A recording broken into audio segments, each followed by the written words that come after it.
کیا کہ جس کی نظیر تاریخ عالم پیش کرنے سے قاصر ہے۔ حضور نبی کریم صلی اللہ علیہ وآلہ وسلم نے اپنی پیاری بیٹی جناب فاطمہ زہرا کو وہ عزت و توقیر عطا فرمائی کہ جس کی نظیر تاریخ عالم پیش کرنے سے قاصر ہے۔ شہزادی کونین جناب فاطمہ زہرا سلام اللہ علیہا، میں اٹھو سلام کرو اس کے آستانے کو، حسین پال کے جس نے دیا زمانے کو۔ فاطمہ زہرا سلام اللہ علیہا اور رسول خدا صلی اللہ علیہ وآلہ وسلم کی ایک ایسی عظیم بانڈنگ نظر آتی ہے کہ آقا صلی اللہ علیہ وآلہ وسلم نے فاطمہ کو ام ابیہا قرار دیا، یعنی اپنے باپ کی ماں۔ یہ مرتبہ، یہ مقام حاصل کرنا کچھ آسان تو نہ تھا، مگر شہزادی کونین جناب فاطمہ زہرا جب ام المومنین خدیجہ الکبریٰ کی رالت ہوئی تو بہت چھوٹی سی تھی جناب فاطمہ زہرا، اور جب اللہ کے رسول صلی اللہ علیہ وآلہ وسلم مکے کی سرزمین سے طائف کی گلیوں سے لہو لہان ہو کر پتھر کھا کر گھر پہ واپس آیا کرتے تھے، شہزادی کونین سلام اللہ علیہا نہ صرف ہے کہ اپنے بابا کی مرہم پٹی کیا کرتی تھی،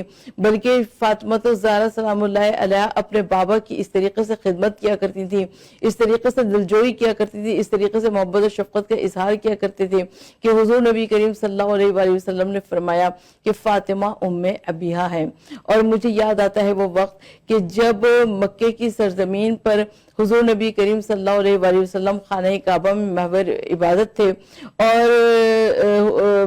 کسی نے آ کر فاطمہ زہرا سے کہا کہ آپ چل کر دیکھیے تو صحیح کہ آپ کے بابا جان کے ساتھ کسی نے کیا بے ادبی کی ہے، اور فاطمہ زہرا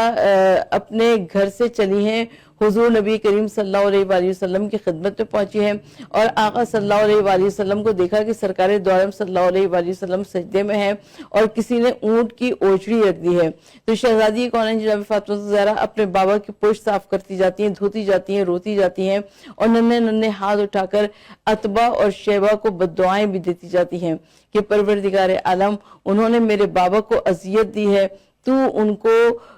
ایسے انجام سے ہمکنار کرنا کہ جس کی نظیر تاریخ عالم پیش کرنے سے قاصر ہو۔ اور روایت یہ بتاتی ہے کہ عتبہ اور شیبہ جب جنگ بدر میں مسلمانوں کے ہاتھوں تہ تیغ ہوئے تو جناب فاطمہ زہرا سلام اللہ علیہا کی وہ بددعا یوں پوری ہوئی۔ اور جناب فاطمہ زہرا سلام اللہ علیہا روایت یہ بتاتی ہے کہ مکے کی سرزمین پر حضور نبی کریم صلی اللہ علیہ وآلہ وسلم کے ساتھ اس طریقے سے ساتھ ساتھ رہیں کہ جس طرح سے شمع رسالت کے پروانے ہوا کرتے ہیں۔ فاطمہ زہرا سلام اللہ علیہا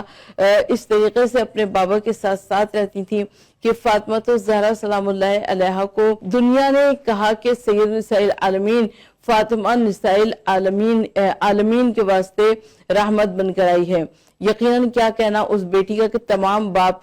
تمام باپوں کے لیے ان کی بیٹی رحمت کا درجہ رکھتی ہے، مگر فاطمہ وہ بیٹی ہے کہ جس کا بابا خود رحمت العالمین رسول ہے۔ ہر بیوی اپنے شوہر کے لیے نصف ایمان کا درجہ رکھتی ہے، فاطمہ وہ زوجہ ہے کہ جس کے شوہر کل ایمان کا درجہ رکھتے ہیں، اور جیسے ہی عورت ماں بنتی ہے تو اس کے پیروں کے نیچے جنت آ جایا کرتی ہے۔ کیا کہنا اس ماں کا کہ جو جوانان جنت کے سرداروں کی ماں ہو، یعنی امام حسن اور امام حسین کی ماں ہو۔ فاطمہ زہرا سلام اللہ علیہا کی ہم عظیم